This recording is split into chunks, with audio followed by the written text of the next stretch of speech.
नमस्कार किसान भाइयों, स्वागत है आप सभी का कार्यक्रम कृषि दर्शन में और मैं हूं आपके साथ नेहा। इस कार्यक्रम में हम आपके लिए खेती किसानी से जुड़ी वो तमाम जानकारी है, वो तमाम बातें लेकर आते हैं जो आपके लिए जानना जरूरी होती है। मित्रों, सूचना और प्रौद्योगिकी का मुख्य उद्देश्य किसानों की हर समस्याओं का निदान करना है। सूचना और प्रौद्योगिकी के जरिए ही किसान अपनी समस्याओं का समाधान प्राप्त कर सकते हैं। इसके अलावा ऐसी बहुत सारी एप्लीकेशंस भी है जिसका फ़ायदा आप उठा सकते हैं और अपनी फसलों को इसका फ़ायदा पहुंचा सकते हैं। और इसी विषय पर हम जानकारी आज आपके लिए लेकर आए हैं। जानकारी दे रहे हैं आलोक कुमार सूर्यवंशी। आप कृषि विस्तार वैज्ञानिक है कृषि विज्ञान केंद्र रायसेन में। नमस्कार किसान भाइयों, मैं आलोक कुमार सूर्यवंशी, कृषि विस्तार वैज्ञानिक कृषि विज्ञान केंद्र रायसेन से। हम आज चर्चा करेंगे सूचना एवं प्रौद्योगिकी का कृषि में उपयोग कैसे कर सकते हैं किसान भाई। जैसा कि हम सब जानते हैं कि इस कोरोना काल में हमने देखा कि व्यक्ति हम जाकर किसी भी दुकान में या किसी भी कृषि के विभाग में जाकर हम जानकारी प्राप्त नहीं कर सकते। उसके लिए हमने देखा कि कृषि ऐप्स के माध्यम से किसान भाई जानकारी प्राप्त कर सकते हैं। बहुत भारत सरकार ने ऐसी उपलब्धता की है जिससे के कारण किसान भाई डायरेक्ट अपनी जितनी भी जानकारी है वो कृषि मोबाइल ऐप्स के माध्यम से जानकारी प्राप्त कर सकते हैं, व्हाट्सएप के माध्यम से जानकारी प्राप्त कर सकते हैं, डायरेक्ट कॉल करके जानकारी प्राप्त कर सकते हैं। जैसा कि हम जानते हैं कि किसान मोबाइल एडवाइजरी जारी की गई है, किसान कॉल सेंटर चालू किए गए हैं, किसान समृद्धि योजना चालू की गई है और बहुत सारे जैसे कि कृषि विज्ञान केंद्र है, कृषि विश्वविद्यालय है, आपके जो है अनुसंधान केंद्र बने हुए हैं, यहाँ से भी डायरेक्ट जानकारी प्राप्त कर सकते हैं। तो मैं मोबाइल एडवाइजरी जिसकी मैं बात कर रहा हूँ उसके माध्यम से किसान कैसे अपनी फसलों के बारे में, आपके जो आने वाले समय में क्या लगाना है, कौन से बीज लगाना है, कितनी मात्रा डालनी है, उसके बारे में हम जानकारी कैसे प्राप्त कर सकते हैं, मैं उसके बारे में बताऊंगा। किसान मोबाइल एडवाइजरी कृषि विज्ञान केंद्र से किसानों को, जो हमारे पास 55 से 60 हज़ार किसानों का रजिस्ट्रेशन है, जिसके माध्यम से हम डायरेक्ट किसान को समय समय पर जानकारी उपलब्ध कराते हैं। जैसे कृषि में मौसम की जानकारी देना है तो हम पर बीघ हम उसकी जानकारी देते हैं।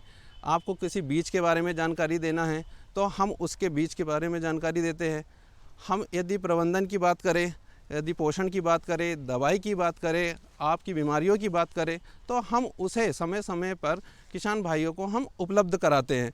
तो ये जानकारी जो है सप्ताह में या 15 दिन में हम किसानों को उपलब्ध कराते हैं। जैसे कि खरीफ का सीज़न आता है तो हम उन किसान भाइयों को आपके सोयाबीन के बारे में, धान के बारे में, आपके जो है अरहर के बारे में और ऐसी जानकारी जो है हम उसके बेहतर बीज के बारे में जानकारी देते हैं। कितनी मात्रा देनी है, नए बीज जो आजकल कृषि अनुसंधान केंद्र जारी कर रहे हैं वो हम बीज को लाते हैं, हम वो उस बीज को हम किसानों तक पहुंचाते हैं। किसान यदि उसको उपलब्ध नहीं करा पाते हैं तो हम किसानों को उसके कृषि अनुसंधान के माध्यम से हम किसानों तक पहुंचाते हैं। तो ऐसी जो जानकारी हम कृषि मोबाइल एडवाइजरी के माध्यम से देते हैं तो उससे किसान क्या है, घर बैठे डायरेक्ट जानकारी प्राप्त कर सकते हैं। उन्हें किसानों को किसी के बीज विक्रेताओं के पास में नहीं जाना है, उन्हें किसी के पास आपके जो है अनुसंधान दूसरे कृषि विज्ञान केंद्र में डायरेक्ट नहीं जाना है, वो घर बैठे जानकारी प्राप्त कर सकते हैं। तो इसके माध्यम से हम बहुत सारी जानकारी किसानों को डायरेक्ट पहुंचा सकते हैं। और आज के समय में किसी भी कृषि को तकनीकी बनाने के लिए जानकारी होना बहुत ही ज़रूरी है। तो समय समय पर यदि सही जानकारी किसान को मिलती है तो वो अच्छा उत्पादन कर सकता है, कृषि को बेहतर बना सकता है, उसे जो है अच्छे विकास कर सकता है, अपने परिवार को अच्छे से चला सकता है। तो ये सब जानकारी हम डायरेक्ट देते हैं। इसी के माध्यम से यदि किसान कॉल सेंटर जारी किया गया है, किसान कॉल सेंटर में व्यक्ति डायरेक्ट कॉल करके वो जानकारी प्राप्त कर सकते हैं, अपनी बीमारी के बारे में बता सकते हैं, कोई भी बीज के बारे में पूछना है तो वो डायरेक्ट पूछ सकते हैं, जिसका टाइम 6 से 10 होता है और उसका मोबाइल बिल्कुल टोल फ्री रहता है। कोई भी किसान अपने मोबाइल से डायरेक्ट कॉल करके वो जानकारी प्राप्त कर सकते हैं। तो जैसे कि टोल फ्री नंबर जो होता है 1800 180 1551 है, जो 6 से 10 चालू रहता है। उस बीच में आप कभी भी कॉल करके वहाँ के एक्सपर्ट से जानकारी प्राप्त कर सकते हैं। यदि आपको लगता है कि उस बीच में आपको जानकारी नहीं मिल पा रही है तो आप जो है किसान कॉल सेंटर वो कृषि विज्ञान केंद्र में कॉल कर सकते हैं। कृषि विज्ञान केंद्र के जो साइंटिस्ट हैं उनसे बातचीत कर सकते हैं। हम व्हाट्सएप भी चलाते हैं। कृषि विज्ञान केंद्र में 9 से 10 ग्रुप बनाए गए हैं जो कि कृषि विज्ञान केंद्र रायसेन के आसपास के जो रायसेन के ज़िलों के जो भी किसान हैं उनको हमने जोड़ रखे हैं। और उस माध्यम से वो डायरेक्ट अपनी बीमारियों का फ़ोटो खींचकर उस व्हाट्सएप में डालकर उससे संबंधित हमारे जो कृषि वैज्ञानिक है वो डायरेक्ट उनको रिप्लाई देते हैं, जो कि एक बहुत ही ज़रूरी चीज़ है। समय पर किसान को जानकारी मिल जाती है, क्योंकि आज के समय में यदि बीमारी लगने से 2 से 3 दिन यदि लेट होता है किसान, तो उसकी फसल को सही तरीके से लाने में बहुत टाइम लग जाता है, और किसान उसी चीज़ को समय में करता है तो वो एक अच्छी उपज प्राप्त करता है।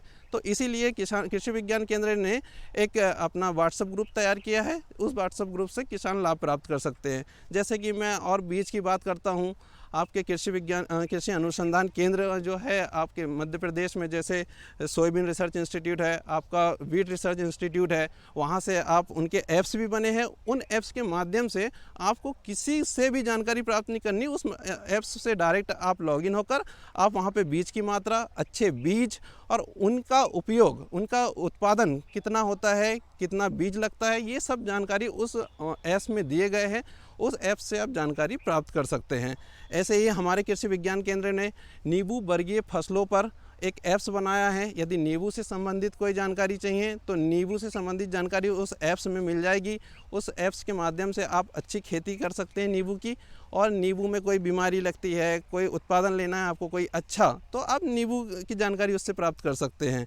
दूसरी चीज़ मैं बात करूँगा, किसान सारथी, एक नया ऐप्स चालू किया गया है किसान सारथी, जिसका टोल फ्री नंबर है 1800-173-2175, जो कि आज भारत सरकार ने आज के समय में चालू किया गया है। उसके माध्यम से आप कृषि विज्ञान केंद्र के साइंटिस्ट से डायरेक्ट जुड़ सकते हैं। वो पूरे भारत सरकार के किसी भी कृषि विज्ञान केंद्र, किसी भी साइंटिस्ट से आप जुड़ सकते हैं।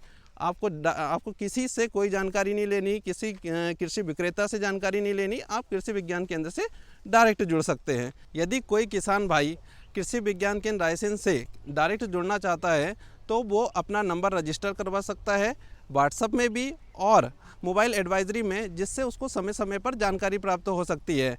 और मैं किसान सारथी के बारे में एक बात और कहना चाहता हूं कि उसमें आपको यदि आप कॉल करते हैं तो वॉइस रिकॉर्डिंग के माध्यम से भी वो जानकारी आपको प्राप्त हो सकती है। आपको कृषि विज्ञान केंद्र रायसेन के ही साइंटिस्ट नहीं, ऑल इंडिया के कृषि साइंटिस्ट से आप जानकारी प्राप्त कर सकते हैं। उसके कॉल करके आप अपनी फसलों के बारे में जो भी समस्या है वो बताएं और जानकारी आपको तुरंत दी जा सकती है। धन्यवाद। तो किसान भाइयों, सूचना और प्रौद्योगिकी का क्या उपयोग है खेती बाड़ी में, और किसान भाई आपके लिए ये जानकारी हमने आप तक पहुंचाई। और कार्यक्रम में यहाँ हम रुक रहे एक छोटे से अंतराल के लिए। अरे सुन तो। मुझे क्या सुनाना चाहते हो? जो सुनाओ मेरी सौतन को। किसको? अरे वही तुम्हारा मोबाइल फोन, जिससे सुबह शाम दिन रात चिपके रहते थे और कहते थे किसान कॉल सेंटर से बातें हो रही हैं। अच्छा ये बात है।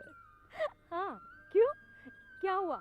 अब बात नहीं होती क्या? अब तो झट से बात हो जाती है। संबंधी समस्याओं का अपनी भाषा में तुरंत हल पाने के लिए पूरे भारत में किसी भी फोन से हेल्पलाइन नंबर पर संपर्क करें। किसानों का दोस्त किसान कॉल सेंटर।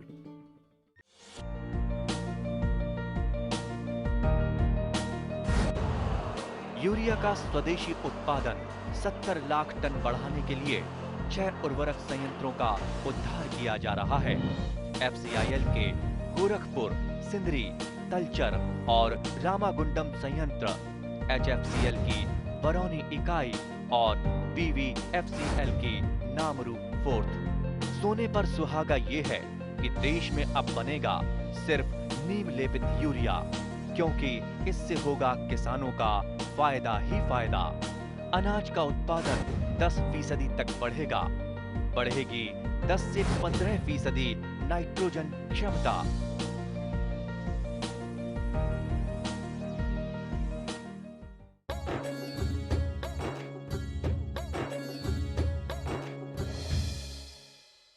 अंतराल के बाद स्वागत है आप सभी का कार्यक्रम कृषि दर्शन में।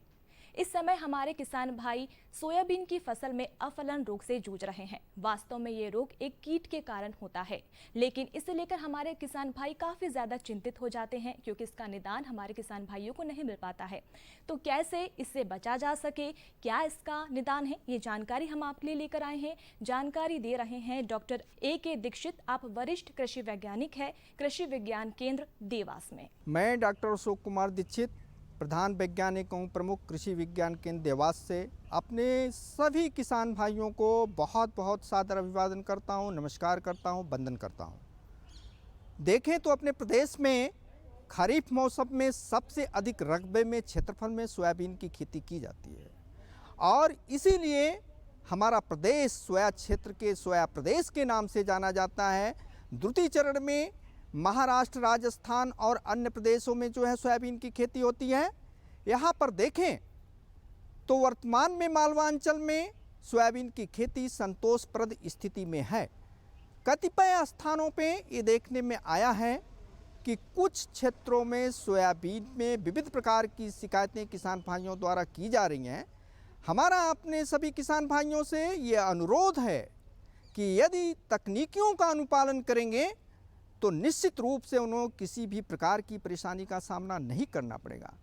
जहाँ तक सवाल अभी हम देखें तो जो कुछ किसान भाइयों द्वारा कुछ गांवों में अफलन की शिकायत की जा रही है, निश्चित रूप से अफलन की शिकायत देखी भी गई है, पाई भी गई है, लेकिन उसके मूल में जाएं, उसके कारण में जाएं तो हम ये पाएंगे कि अधिक बीज मात्रा का उपयोग करने से, साथ साथ में उसमें बढ़ोतरी होने से और सही समय पे दवाओं का उपयोग नहीं करने के कारण जो हमारा हेलियोथिस चने की इल्ली, साथ साथ में जो हमारा टोबैको कैटरपिलर के द्वारा फूलों को डैमेज कर देने के कारण, उसको समाप्त कर देने के कारण उसमें जो है ऐसी स्थिति देखी जा रही है।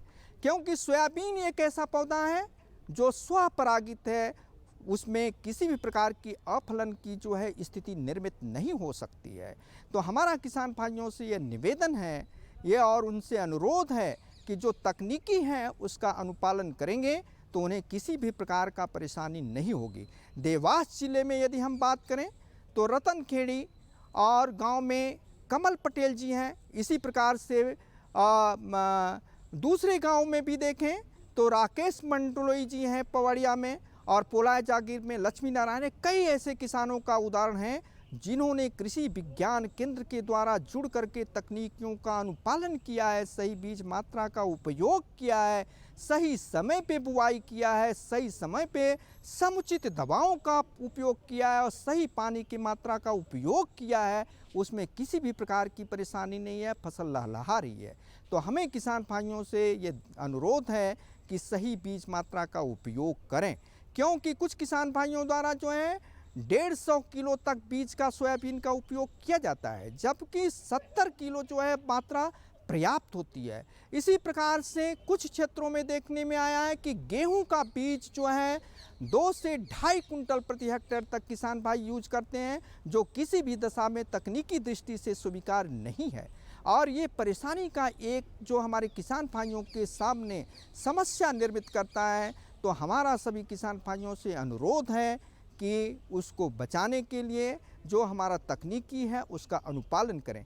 वर्तमान में यदि देखें तो जहाँ पे अफलन की जो शिकायत आ रही है उसके किसान भाई जो है कुछ हद तक उस हानि को कम कर सकते हैं यदि उसमें घुलनशील बोरान 500 ग्राम और चिलेटेड आयरन जो लोहा है 500 ग्राम, साथ साथ में कैल्शियम जो आपका आता है चिलेटेड कैल्शियम, प्योर कैल्शियम, यदि इन तीनों का कॉम्बिनेशन बना करके यदि उपयोग करते हैं तो निश्चित रूप से उसमें फ्लावरिंग का, फूलों का पुनः जो है उसमें आगमन होगा और हानि को कम कर सकते हैं। और यह मात्रा 500 लीटर पानी के साथ प्रति हेक्टेयर उपयोग करने की आवश्यकता है। यदि खेत में इल्ली है तो निश्चित रूप से हमको इल्ली की दवाओं का उपयोग करना चाहिए, जैसे एमावेक्टिन बेंजोएट है, उसको 250 से 300 ग्राम 500 लीटर पानी के साथ उपयोग किया जा सकता है। इसी प्रकार से इंडोक्साकार्प है, उसका भी उपयोग किया जा सकता है। साथ साथ में किनालभास भी काफ़ी अच्छी इफेक्टिव दवाई है, उसका भी उपयोग किया जा सकता है। तो हमें किसी भी प्रकार से इल्ली का उसमें खेतों में उसको नियंत्रण के लिए पीछे नहीं हटना चाहिए। यदि मच्छर और मक्खी हैं तो उसमें थायोमिथाक्जाम 25 WG 100 ग्राम का यदि उपयोग करेंगे तो निश्चित रूप से जो है मच्छरों का उसमें आवक कम होगी। और जो फल बनने की स्थिति है उसमें किसान भाई यदि 0050 और साथ साथ में जो टेबिकोनाजोल प्लस सल्फर जो हमारा फफूंदनाशी दवा है उसका उपयोग करते हैं तो जो दाने की गुणवत्ता है निश्चित रूप से अच्छा होगी और उसमें किसी भी प्रकार से फफूंद जनित बीमारी जो है दिखाई नहीं देगी। तो इन सबों का हमारे जो बातों का जो हमारा यहाँ पे हम बता रहे हैं, हमारे किसान भाई जो है उसका अंगीकरण करें, स्वीकार करें और अपने खेतों में अनुपालन करें और जो हानि है, जो नुकसान है, उस नुकसान को जो है कम करने में जो है मदद करें और साथ साथ में जो है अपने लाभ को सुनिश्चित करें। इन्हीं शब्दों के साथ थैंक यू वेरी मच, धन्यवाद। तो किसान भाइयों, आज के कार्यक्रम में इतनी अच्छी जानकारी हमने आपको दी। उम्मीद करते हैं कहीं ना कहीं इस जानकारी का आपको फायदा भी होगा। आप अपने मित्रों को भी ये जानकारी पहुंचाएं और वो भी इससे लाभान्वित हो सके। तो चलते चलते कार्यक्रम में हम आपको लिए चलते हैं खबरें खेती की ओर।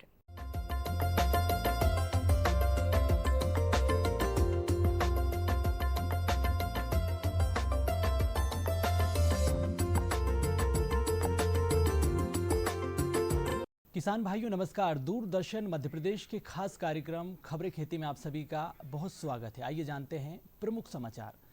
देश में दलहनी फसलों की बुआई बढ़ी, किसान कल्याण की योजनाएं प्राथमिकता पर।